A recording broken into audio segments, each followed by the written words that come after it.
My name is Faith R. Simmons, and I was 36 years old when my parents looked me in the eye and told me there wasn't enough room for me on the family trip this year. At first, I thought I misheard them. I actually waited a second, expecting someone to laugh or correct themselves because the words didn't make sense. This wasn't some casual weekend getaway. This was Lake Havasu, our summer trip. The one tradition that stayed solid even when everything else in our family started cracking at the edges. We just had to make some hard choices with space, my mom said, folding her hands like this was a scheduling issue instead of a rejection. We thought it might be good for you to have some quiet time, my dad added, nodding, like that made it thoughtful instead of cruel. I sat there stunned.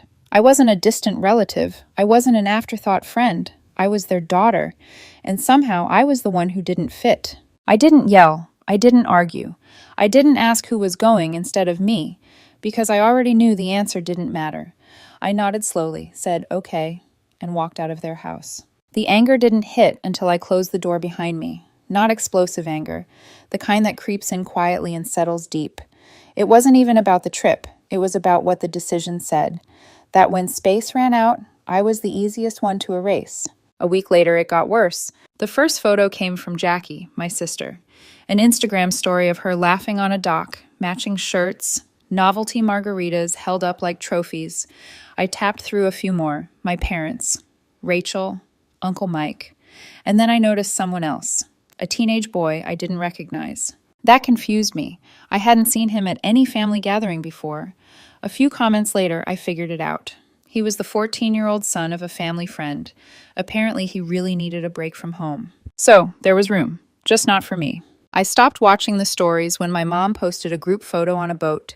Everyone sunburned and smiling, captioned, "Grateful for every one of them."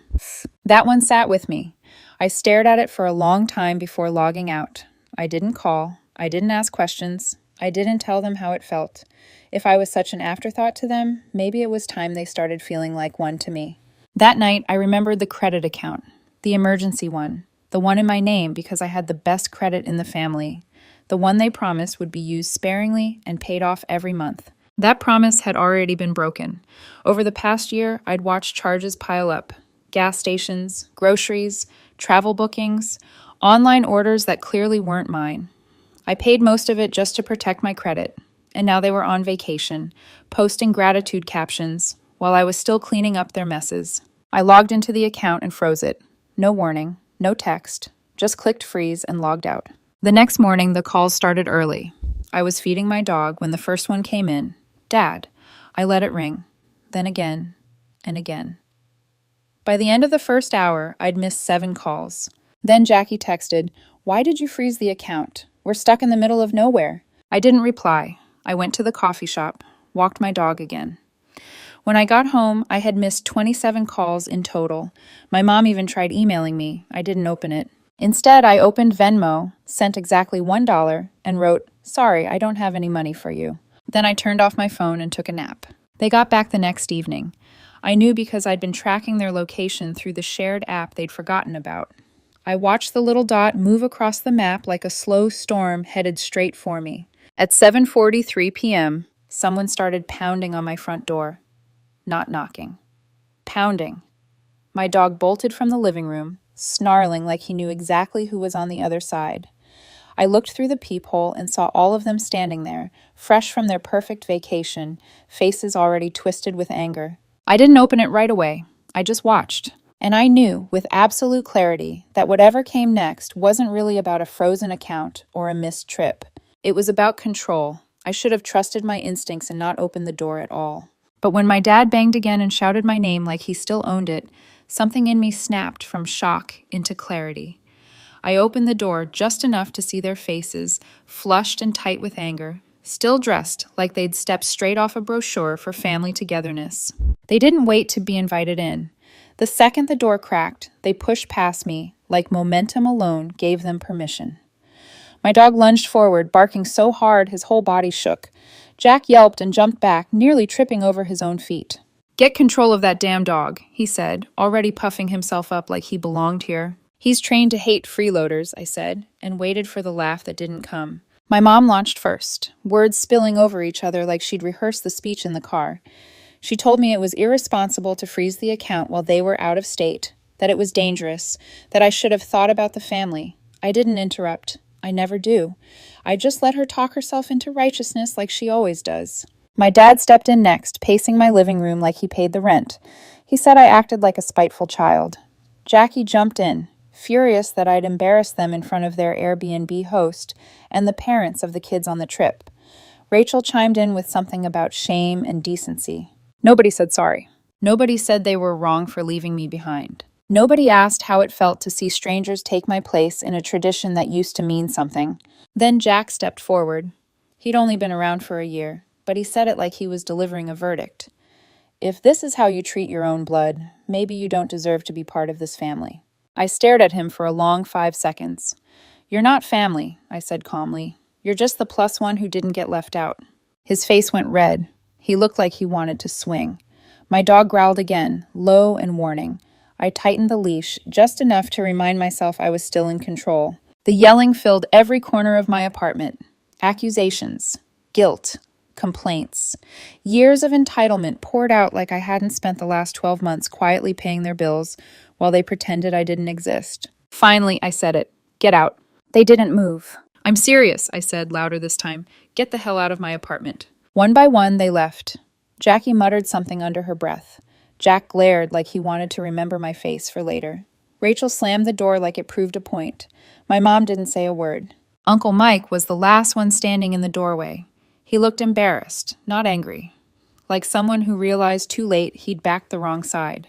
He hesitated, nodded once, and followed the others out. When the door finally shut, the silence felt earned. I took my dog for a walk without my phone. I didn't care what messages were waiting. Whatever storm they thought they were brewing, I already knew one thing with certainty. I wasn't playing along anymore. For 3 days, they went silent. No calls, no texts, nothing.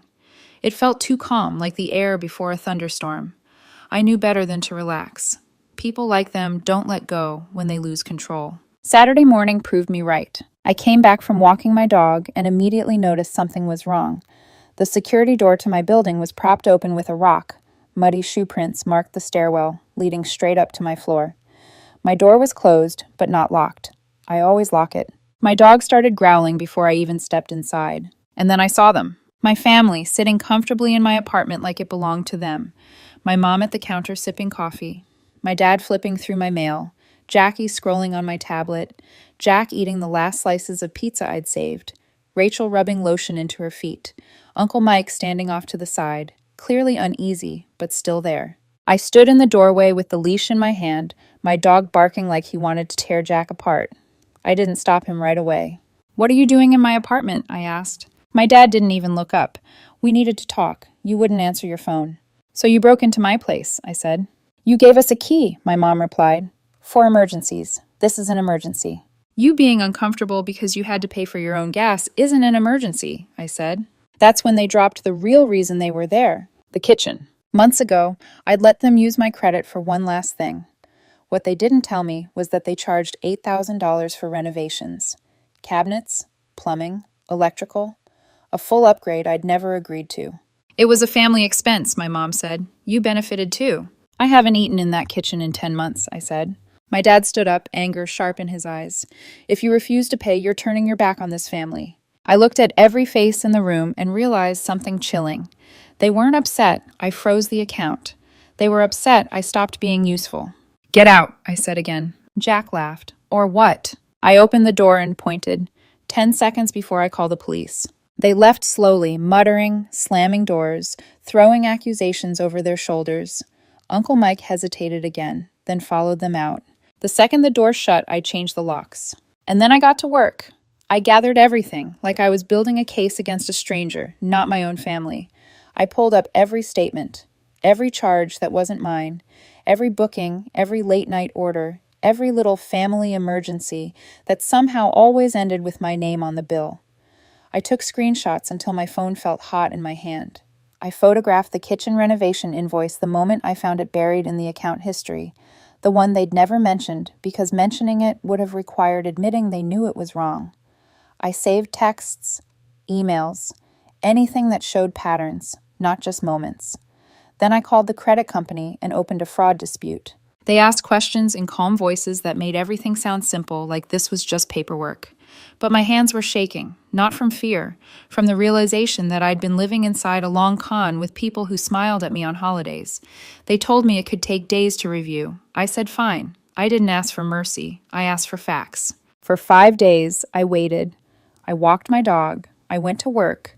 I pretended I wasn't holding my breath every time my phone buzzed. At night, I lay awake, replaying the moment I'd walked out of my parents' house after they told me there wasn't enough room for me. I kept hearing my mom's voice. Hard choices with space. Quiet time. I realized the quiet time they wanted for me wasn't rest. It was distance. It was me disappearing without making them feel guilty. On the 5th day, the email came. The charge had been reversed. $8,000 wiped clean. The company said the bill would be directed to the account holders responsible. If it wasn't paid, collections would hit their names, not mine.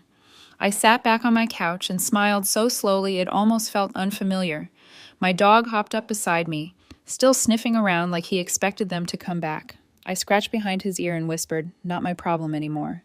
2 days later, the family group chat lit up for the first time in weeks. I'd muted it long ago, but the notifications still sat there like smoke after a fire. Jackie went first. "We need to talk. Seriously, it's about Dad." Then my mom. "Can we come over, please? Just 10 minutes. Then Jackie again. "He might lose his job. Faith, please just talk to us." I didn't open any of it. I already knew what it was.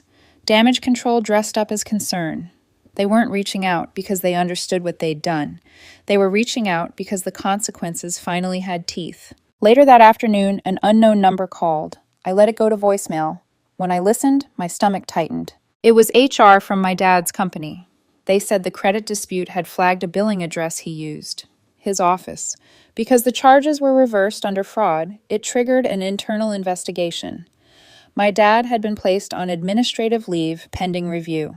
That evening, Jackie's messages turned venomous. "You've gone too far. This is your fault. You're destroying Dad." My mom sent a paragraph about loyalty and family and how I was tearing everyone apart. Rachel called me heartless. Jack didn't text at all, which somehow felt worse, because Jack only stayed quiet when he was planning something. I didn't respond. I knew if I cracked the door even an inch, they'd flood in and drown me in blame until I forgot where the truth started. At around 8:30, there was a knock on my door. Not pounding. 2 light knocks. Careful. I checked the peephole. Uncle Mike. He stood there holding a 6-pack and a plastic bag of takeout, like he didn't know what else to bring to a war zone. I opened the door and stepped aside. He walked in slowly, looking around like he expected the room to yell at him. "I'm not here to fix anything," he said.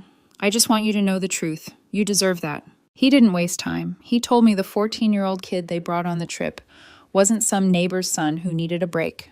He was Jack's little brother. His parents were in the middle of an ugly divorce, and Jackie thought bringing him along would make her look compassionate. She convinced my mom it was a good idea. My dad didn't care either way. They made room for him by cutting me out. "They knew you'd be angry," Uncle Mike said quietly. "They just didn't care enough to deal with it." I stared at him, feeling something cold settle behind my ribs. They hadn't made a hard choice. They'd made an easy one. They'd cut the person they could afford to lose because they assumed I'd still keep paying anyway. Uncle Mike looked down at his hands. "I didn't agree with it," he said, "but I went anyway. I thought maybe I could talk sense into them. It didn't work." I didn't yell. I didn't cry. I just nodded because what was there to say? Truth didn't heal anything. It just stopped the bleeding from being invisible. That night, Jackie posted a black screen on her story with white text about family being forever until you throw it away. I didn't even finish reading it. I blocked her. Then I blocked my mom. Then my dad. Then Rachel. I blocked their emails too. The only person I didn't block was Uncle Mike. For the first time in weeks, the air felt lighter. I took my dog out for a walk and realized I wasn't afraid of them anymore. They were the ones losing control now. The blocks didn't stop them. They started showing up. Jackie came first. I watched her through the peephole as she paced in the hallway, knocking, waiting, knocking again. I didn't open. She slid a note under the door. I picked it up with 2 fingers like it was something sticky. "You're not acting like family. You're acting like a stranger with a grudge. Be better." I crumpled it and threw it away without reading the rest. The next night, my mom sat in her car outside my building for nearly half an hour. She didn't come to the door. She just stared up at my unit like I might suddenly remember my place and run down to apologize for being robbed. I watched her from the window. I still didn't care. By Friday, the silence felt calculated again. Then I got a text from a number I didn't recognize. It was Jack. You might want to check your credit report. And don't worry, this wasn't me. But I warned you. You started this. I almost ignored it. But the phrase, "this wasn't me," made my skin prickle. I opened my credit monitoring app. There it was, a new inquiry from a home improvement store, another from a contractor supply chain. Someone had tried to open accounts in my name. My hands went cold. I locked everything down immediately. Fraud alert, full report filed. When the representative confirmed where the applications came from, I felt the last soft part of me disappear. The IP address traced back to my parents' home. They weren't just trying to punish me, they were still trying to use me. I didn't drive over there. I didn't call. I didn't scream into the void. I printed everything. The fraudulent applications, the kitchen invoice, screenshots of their texts, the HR voicemail, the dispute confirmations. I stacked it into a thick packet and dropped it at their front door in a sealed envelope with no note. Let the facts speak. Let the panic arrive without my voice. That night, close to midnight, Uncle Mike called. He didn't say hello. His voice was low and urgent. "They lost it," he said.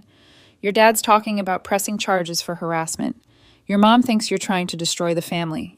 Jackie is blaming you for everything, and Jack is feeding them poison." I didn't respond right away. I could hear muffled voices behind him, the sound of a house full of people who still believed I existed to absorb consequences. Then Uncle Mike said something that made my stomach drop. "Faith, Jackie said something tonight that made the room go quiet. She said you ruined everything, and the only way to make you pay is to ruin something of yours." "What does that mean?" I asked. "I don't know," he said, but it didn't sound like a threat. It sounded like a plan. After that call, I stopped sleeping like a normal person. I locked the door even when I was inside. I kept my phone off silent.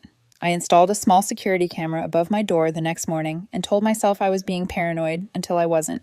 3 days passed. No knocks, no notes, no messages, just eerie quiet. Then at 2:17 a.m., my phone lit up with a notification. Motion detected. Front door. I opened the camera feed and my breath caught. There they were. Jackie, Jack, my mom. Standing outside my door with garbage bags. One bag looked stuffed with shredded paper. Another looked heavy, clinking like tools. Jack crouched and jammed something into the keyhole. I didn't hesitate. I called the police. I watched through the feed as he shoved harder, as Jackie hovered like a supervisor, as my mom stood back, tense and silent, not stopping any of it. Then Jackie tried to slap a handwritten sign onto my door, pressing it down like it was a verdict. I couldn't read it clearly on the camera, but I saw the aggressive motion, the certainty. By the time the first officer arrived, part of the lock had been damaged and glue had been forced into the keyhole. The sign was half stuck, crooked, smeared. When the officer shined a light on it, I finally read the words, "You don't deserve to live alone." They tried to talk their way out of it. My mom called it a misunderstanding. Jack smirked, like it was a prank. Jackie crossed her arms, face red, silent like a child caught stealing. The officer asked me one question. "Do you want to press charges?" I didn't blink. Yes. And as I watched them being detained in my hallway, I realized something that felt almost like peace. This was the last time they'd ever stand on my doorstep and pretend I owed them anything. The hallway felt too quiet after the police left, like the building itself was holding its breath. I stood inside my apartment, staring at the damaged lock, glue smeared into the metal like a childish signature, the crooked sign already peeled off and lying face down in an evidence bag.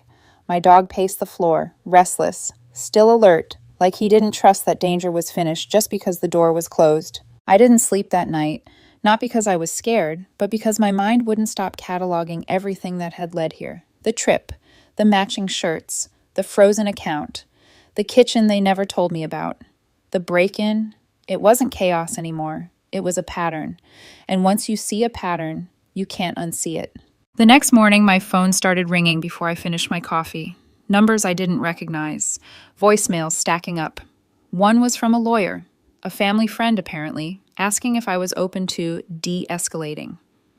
Another from my mom, crying this time, saying things had gone too far, and none of this was what she wanted.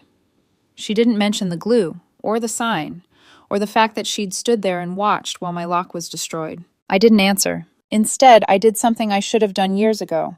I filed a police report for identity theft.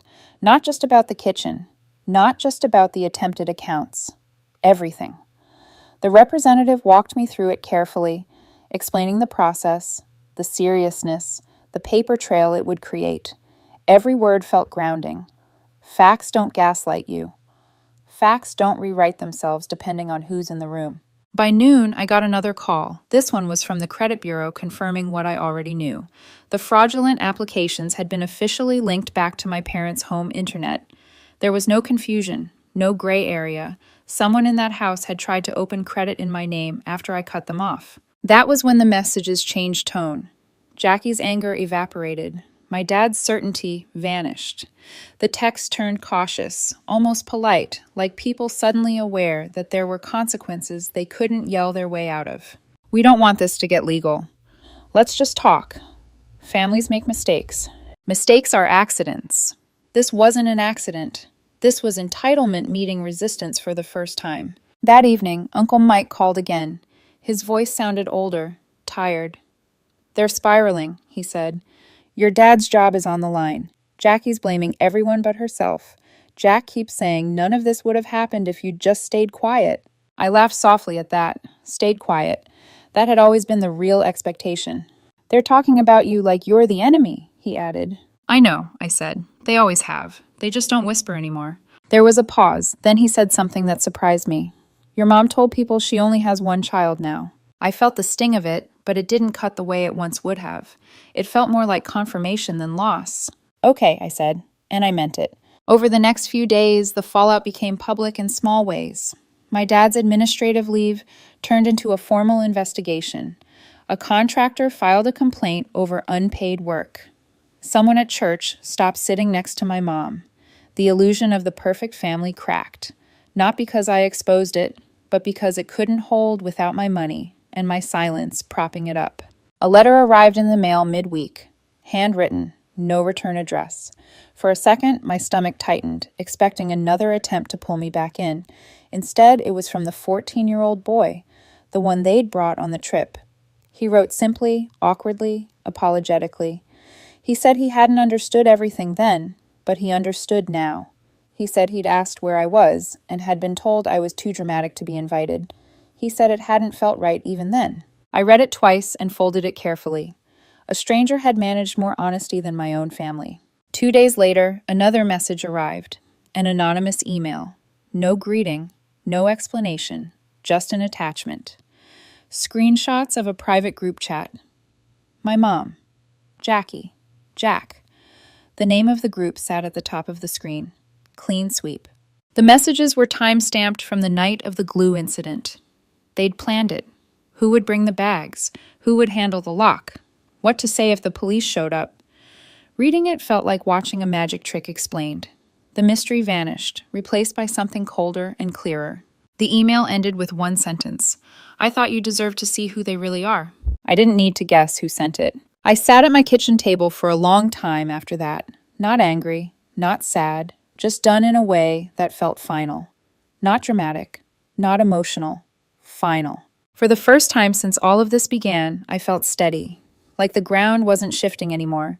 Whatever came next, I wasn't bracing for it. I wasn't negotiating. I wasn't hoping. I was finished. I thought the worst part would be over after that. I thought once the police were involved, once the fraud reports were filed, once the screenshots existed outside of my head, the chaos would finally stop.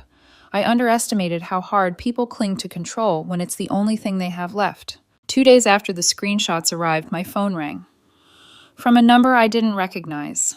I let it go to voicemail. When I listened, it was a lawyer. Calm voice. Professional tone. A family friend, apparently. He said everyone wanted to avoid escalation. He said mistakes were made on all sides. He asked what I wanted. I sat there listening to the message again, then deleted it. What I wanted was already clear. I wanted them out of my life, not temporarily, not with conditions, not with promises, permanently. That afternoon, I wrote a letter, 1 page, no emotion, no accusations, just facts. I included a copy of the $8,000 kitchen invoice that was no longer my responsibility.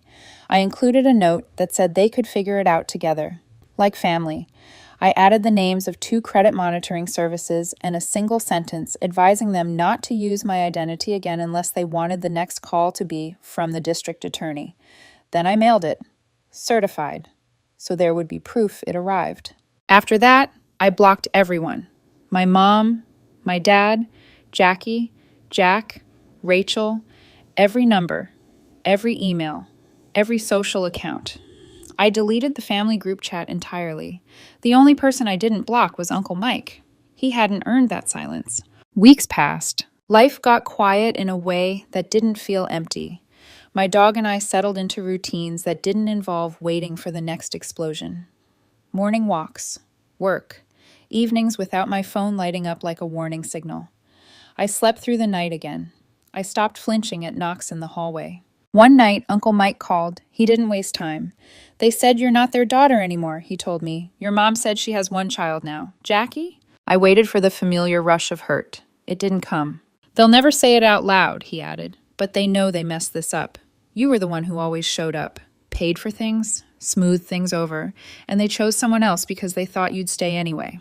"I'm not angry anymore," I said. "I'm just done." And I meant it. I still live in the same apartment. I didn't move. I didn't reinvent myself. I didn't need a dramatic reset. I just removed the chaos.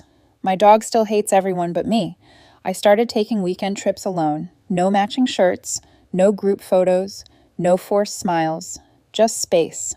Every now and then, I see their faces pop up online, tagged in photos or mentioned in passing.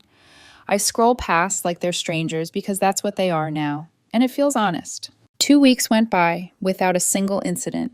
For the first time since all of this started, life felt normal. I'd changed my cards, updated my passwords, replaced the locks. The camera above my door stayed quiet. Then a letter arrived, handwritten, no return address. I opened it slowly, expecting nothing good.